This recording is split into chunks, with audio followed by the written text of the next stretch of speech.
నటసింహం బాలయ్య నటిస్తున్న ప్రతి cinema super duper hit అవుతోంది. ఇప్పటి యువ హీరోలు సైతం బాలయ్య సినిమాకు పోటీగా సినిమా రిలీజ్ చేయాలంటే జంకుతున్నారనడంలో ఎలాంటి సందేహం లేదు. రోజు రోజుకు బాలయ్య క్రేజ్ విపరీతంగా పెరిగిపోతోంది. బాలయ్య నటిస్తున్న సినిమా అప్డేట్ కోసం మూవీ లవర్స్ ఈగర్ గా వెయిట్ చేస్తున్నారు.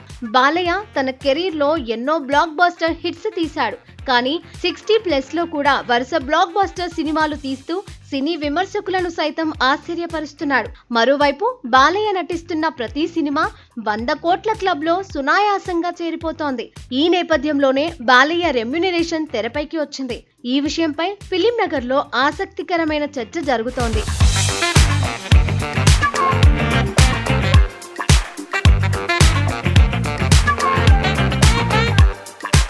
సడన్ గా బాలయ్య రెమ్యునరేషన్ మారిపోయిందనే ఓ వార్త ఇండస్ట్రీలో తెగ వినిపిస్తోంది. తను నటిస్తున్న ప్రతి సినిమాకు అద్భుతమైన కలెక్షన్స్ రానుండడంతో బాలయ్య తన రెమ్యునరేషన్ ను పెంచినట్లు ఫిలిం నగర్ లో గుసగుసలు వినిపిస్తున్నాయి. ఈ నేపథ్యంలోనే ఊరమాస్ డైరెక్టర్ బోయపాటి శ్రీను డైరెక్షన్ లో పాన్ ఇండియా స్థాయిలో తెరకెక్కుతున్న అఖండ 2 సినిమాకు బాలయ్య దాదాపు 35 కోట్ల రెమ్యునరేషన్ తీసుకుంటున్నట్లుగా ఇండస్ట్రీలో చర్చించుకుంటున్నారు. అయితే ఇందులో నిజమెంత ఉందో తెలియదు కానీ ప్రస్తుతం ఈ విషయం సోషల్ మీడియాలో తెగ వైరల్ గా మారింది. అలాగే ఇప్పటికే వీరసింహారెడ్డి సినిమాతో బాలయ్యకు బ్లాక్ బస్టర్ హిట్ ఇచ్చిన గోపీచంద్ మలినేని మరోసారి బాలయ్యతో ఓ సినిమా తీయనున్నాడు. అయితే వీరి కాంబోలో తెరకెక్కనున్న సినిమాకు బాలయ్య దాదాపు 45 కోట్ల రెమ్యునరేషన్ తీసుకున్నాడనే వార్తలు కూడా వినిపిస్తున్నాయి.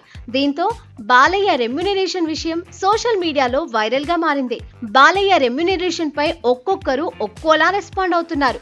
బాలయ్య సినిమా కమిట్ అవుతున్నాడంటే చాలు 100 కోట్ల కలెక్షన్స్ మినిమం అంటూ రాసుకొస్తున్నారు మూవీ లవర్స్.